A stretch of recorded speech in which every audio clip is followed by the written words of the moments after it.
Hey guys, I posted this video before, but I had to take it down for copyright reasons because they had specific sort of videos on it that might have been flagged for copyright, and I didn't want that to happen because I already had one video that got copyright. So I just wanted to explain why I think that DMT takes you to hyperspace. And again, I gotta say that this is my own opinion, and it's just speculation. Like, it's not any sort of science or anything. Like, this is basically just my own sort of intuition about what I honestly feel about the experience. And you know, I can't really say for certain about anything. So around when I turned 17, I started drawing my DMT trips, and this was like right at the beginning of when I started experimenting with DMT. It was probably like the 5th or 6th time that I've ever tried it.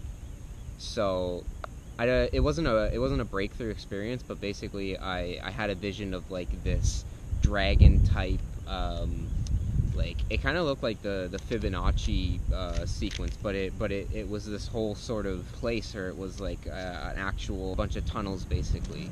So right after I had this vision, I took out my, I guess, like a sketchbook, not a sketchbook, it was just a piece of paper, and I had a pencil, and then I just tried to draw exactly what I saw. So I tried to draw like the patterning and everything that it was sort of displaying itself as. And it was one of my most accurate sort of depictions of what I see. Like, it's hard for me to redo, you know, how I did that. I don't know exactly how I was able to pull it out so authentic.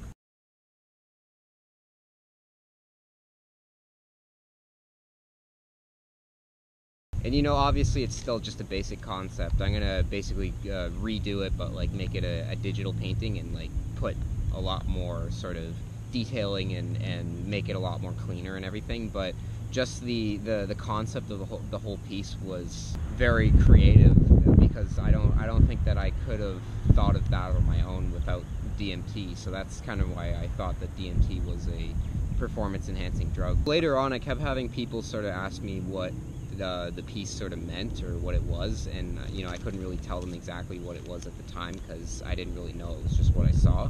But after, you know, getting more knowledge about certain physics concepts, I came by certain things that I saw looked almost identical to what I saw and what I drew. Later, what I figured out was what I drew was something called a Calabi-yau manifold. So this is a Calabi-yau manifold. Calabi-yau manifolds are a representation of hyperspace, or extra dimensions. It's important in string theory because it satisfies the requirements of space for the 6 unseen spatial dimensions.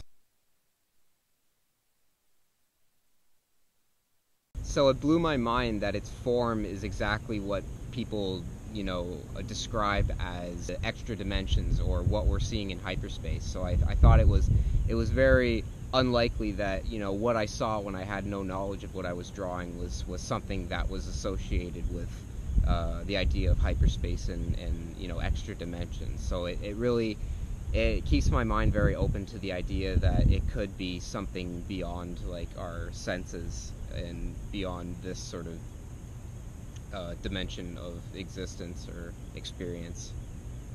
And another thing that it looked like to me was a electromagnetic field, because it's got the electromagnetic field drawn on it. And I thought that was pretty cool. But what I noticed was that the piece sort of it embodies the idea of pareidolia, because it's kind of like those ink blot tests. I forget what they're called, like the Roche something, but it's the one that the psychologists use, and they show you for like the wings, and they say what it looks like.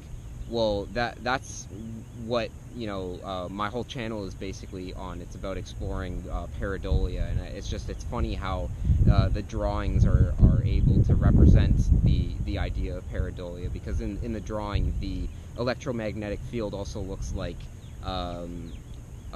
butterfly wings. So it's kind of like you're putting in your own sort of consciousness and ideas into the piece, because it looks like so many different things. And it's funny that the experience visually does that, because I was it was basically like copy and paste from what I saw and what I drew. So it was just, it was very interesting that it had all these concepts and all these things connecting to it.